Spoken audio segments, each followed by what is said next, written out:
So welcome, Koen. Koen is a colleague of mine, also works at ILVO, but at another department. So he has more technical knowledge. Is that department? It's called plant. They're focusing on all things related to plants, and he does research. He's a senior researcher on soil management and on-farm composting and organic and agroecological cropping systems. And he will now talk a bit more about the compost talk, as he calls it himself. So, Koen, Hello, go ahead. everybody. Good afternoon. Do you hear me? And do you see my presentation? Yes, we all do. Yes. Yeah. And I will talk about compost application, but specifically on farm compost. So we have also at ILVO our on-farm composting pilot, and we advise farmers in on-farm composting. And we have, a number of multi-year field experiments where we apply compost besides other soil management practices. So, and I will also give some results of these experiments. So something about compost. Compost is a soil-like material because it can also be characterized as a soil. So all soil quality parameters can also apply to compost, like the acidity, the pH, organic matter content, also plant available nutrients, but also the cation exchange capacity. It's the nutrient absorption capacity. You can determine that parameter for soil, but you can do it also for compost. When the compost is finished and stable, you also can perceive the aggregate structure and also stability, maturity. You can firstly you apply to compost, but you can also apply to soil, and also the whole soil biology and the soil food web. You can look into the soil food web in the soil, but also in the compost. So it's a very it's quite similar product, but I sometimes I say the compost is the most excellent soil you can imagine. So about the food web, this is a food web also Hera showed us, but more it's not by pictures, but you see that also in the compost you find the fungi, you can find the bacteria, but you can also find the higher organisms, the fauna, like the protozoa and the nematodes. So we found in compost, in on-farm prepared compost, we also found nematodes, 10 to 50 nematodes per gram dry matter. And this was independent of the feedstock composition of the compost. And there are also some standards put by the soil food web, how many nematodes should be present in a high quality compost. About solid manure was here already spoke, but we do also composting with solid manure, where the solid manure, the farmyard manure, is one of the components of the compost of the feedstock composition, and it's a green material. So in the compost you combine nutrient-rich wet green material with carbon-rich dry woody material, and manure is a green material in the compost. So when you combine 60% brown material with 40% green material on the volume base, you have a good composition to start the composting process. And when we apply farmyard manure in the composting, then we retain the nitrogen we can of the farmyard manure, and we gain in carbon because we apply additional carbon by the woody material.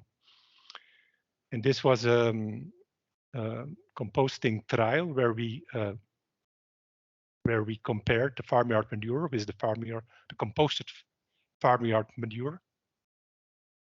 And there you see that the composted farmyard manure has a higher carbon to nitrogen ratio and also a higher carbon to phosphorus ratio. So that is also interesting. You apply more carbon per unit of nitrogen or per unit of phosphate when you use composted farmyard manure compared with farmyard manure. So this is a presentation of a field experiment I did in the conventional cropping system, where we had two factors, the tillage factor and the farm compost factor. So a conventional tillage by plowing and a reduced tillage by using an Actisol. And we had three amounts of compost applied, 0, 15, and 45 tons per hectare per year. And this was a 3-year experiment with these crops, a broccoli crop, carrots crop, and a leek crop. And the compost was every year applied in the autumn before sowing a green manure or a cover crop. And what we perceived that we had by applying compost, had just small but some significant differences in N dynamics, in N availability. But we do not need, on the short term, changes in the N fertilization strategy. Perhaps in the longer time, when you build up your soil organic matter by yearly applying compost, then you will need some changes in nitrogen fertilization application. You can lower the nitrogen fertilization because you have more nitrogen released from soil organic matter. So this is the mineral nitrogen availability in the soil profile for different soil profile depths to from 0 to 30 to 60 and to 90. And in the course of the 3-year rotation, we just perceived that these time points under the carrots, this was a time point before fertilization before soil tillage and fertilization. The second time point was during the season, in the third cropping season, and the third time point was at the end of the cropping season. So just at these time points, we perceived an effect of compost on the mineral nitrogen availability in the soil profile. So for example, at this first time point for the carrots, we had these differences, but these were quite small differences. They were significant, but quite small. So in the whole soil profile under a compost application of 45 tons per hectare, we had 100 kilogram of mineral nitrogen compared to 84 where we applied no compost. So here you see the effect of compost application and reduced and tillage practice on the total organic carbon content in the soil. And this is these different layers were addressed. So when you see in the 0 to 10 centimeter layer, you had already after 3 years application of 45 tons per hectare, you had a significant difference with no compost application. So on a quite short time by compost application, you can sustain soil organic matter content. While applying reduced tillage, you get a stratification, another stratification of organic carbon in the soil with more organic carbon in the top, in the 0 to 10 centimeter top layer, somewhat less in the 10 to 30 layer. But you see also that in this 10 to 30 layer, the organic carbon content in the reduced tillage system was not lower than in the plowed system. Then also compost affects soil acidity, pH. Also after 3 years, we see due to compost application, we could maintain the pH at a higher level, at a superior level compared to no compost application. Then compost also affect microbial biomass, and this is also the results for the top layer in the soil. You see that compost had 27% more microbial biomass by application of 45 tons compared to no compost application, and also reduced tillage, even enhanced or increased microbiome biomass more than compost did in this top layer. Then both reduced tillage, this non-plowing as compost application positively affects the different functional groups in the soil food web. You see here bacteria, also actinomycetes, fungi, mycorrhizal fungi, and you see all these organisms are positively affected by both practices, but just this type of bacteria is only affected by a compost application and not affected by the tillage practice. And the fungal community is also more improved by reduced tillage than by compost application. So what we found out in this experiment, that 15 tons of farm compost applied each year maintains soil organic matter, and the nitrogen and fertilizer and phosphorus fertilization standards were not surpassed. More than half of the nitrogen demand is supplied by nitrogen release from soil organic matter in case of crops with a longer growing period. So the importance of soil organic matter and maintenance of soil organic matter for the N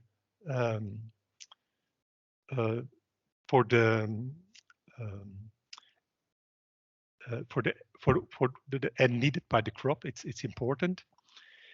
We have a limited short-term effect on N availability from repeated compost application.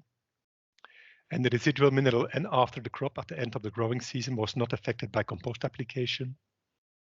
And both reduced tillage and compost application favored soil quality, organic matter content, pH, and soil biology.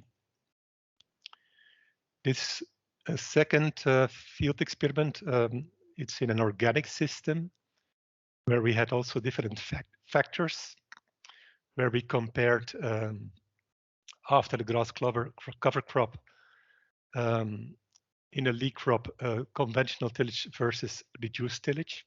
So also plowing versus non-inversion tillage. We had differences in grass cover termination strategy. And in the second year, we had an additional factor, and that this was also compost application that was under a celeriac crop. And instead of grass clover termination strategy, here we tested grass clover biomass transfer. It's in fact, it's bokashi application. It's ensiled grass clover.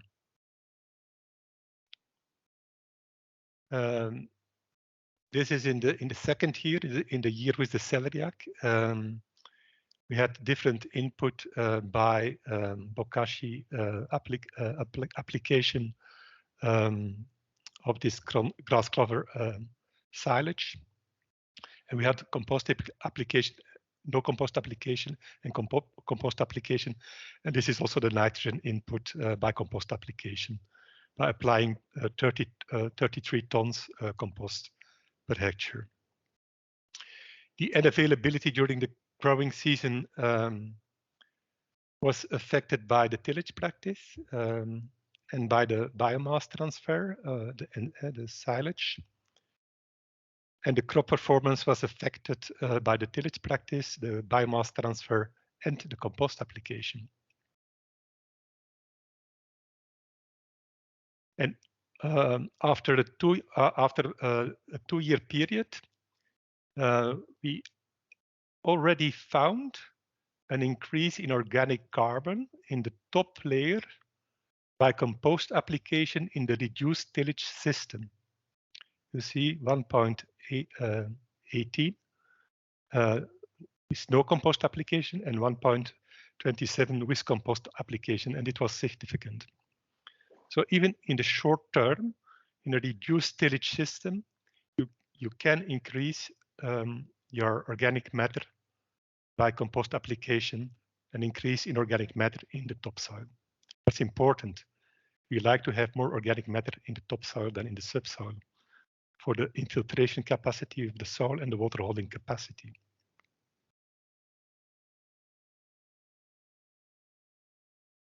That's not that important. Then we have also other multi-year experience with compost in a conventional system.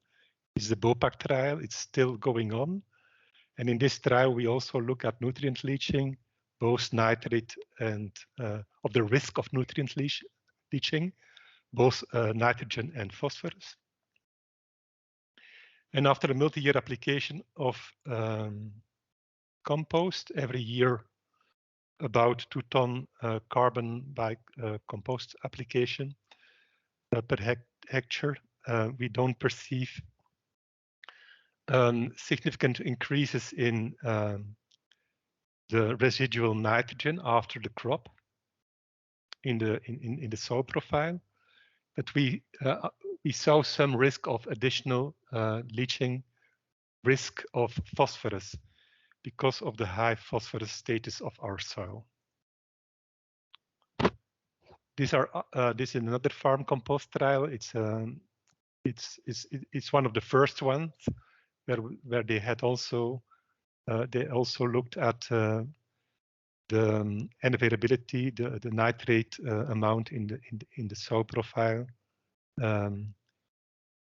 over years, and they perceive there is some, it's also a minor increase of mineral nitrogen in the soil profile by compost application, 0 versus 50 cube farm compost per hectare for a 6-year period. And then another slide about the nematode community, how it is composed. You have different types of nematodes. You have the plant parasitic ones, the fungivore, bacterivore, carnivorous, and omnivorous nematodes. And when you have more carnivorous and omnivorous nematodes, you have a more diversified food web. But what was important to see in this graph, when you have compost application, and this is the index is 1, dus you have different crops in this trial each year. So potatoes, fodder beet, maize, and Brussels sprouts. And under all crops, by applying compost, multi-year application, you perceive that you have a lower share of plant parasitic nematodes. So then, to conclude, we are also in contact with the government, and we try to stimulate on farm composting in Flanders, because we think it's important that also for closing nutrient cycles, and also for and use also the material of nature organizations in your on-farm composting. Mostly this is brown material, so it's mostly complementary to the material you have on the farm, which is more green, like manure and crop residues. And now in Flanders, we will be able to do on-farm composting in a collaborative way with 3 partners with a farm number, and also nature organizations, they have such a farm number. And there is, there will be an adjustment of the environmental legislation and the fertilization legislation to facilitate this on-farm composting, and that's going on now. That's a picture of on-farm composting that we where we have that we guided in 2020. It was on a farmer who collaborated with another dairy farmer and with a nature organization. And here you see the composition also of the compost piles. So this is my last slide. Thank you for your attention, and I hope we can have a nice discussion.